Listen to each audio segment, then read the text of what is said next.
nako, ang dami ng mga tao, ang gulo at ang iingay. Oh, kayong mga paslupang Indyo, hindi man lang ba kayo magbibigay ka lang sa akin? Hindi niyo ba ako nakikilala? Ako si Doña Victorina de los Reyes Padanya. Tingnan ninyo ang kolorete sa aking mukha at mga gara at mahabang kasuotan na tila para lamang sa mistisa.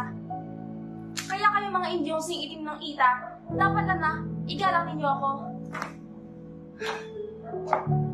Naaalala ko, nung bata pa lang ako, marami ng ligaw at mga sa aking kagandahan. Ngunit, itinaboy ko sila. Kasi naman, sino magpapakasal? Magpapasakal sa isang Indyo.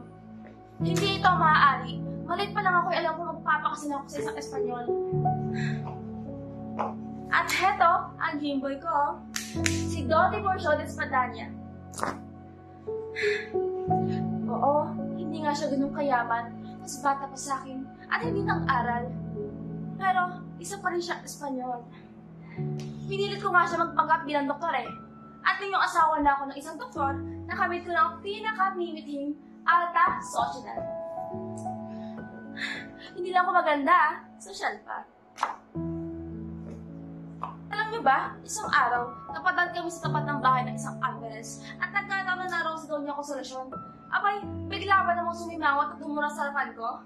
Napakawalang modo, may horror na sa din. Ako ang tunay na dugong Espanyol.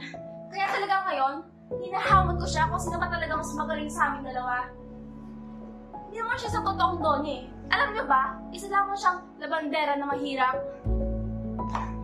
Sobrang saya ko talaga na kaya ko siya ipayasa sa maraming tao.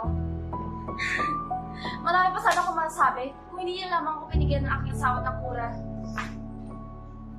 Kayo, kanino kayo kakampi? Siya ka lang kay Consolacion. Ano? Kay Consolacion? Sige, magsama kayo mga peke at bakit sa impyerno. Kami lang ang mga masisang sosyal ang nahirapan sa lahat.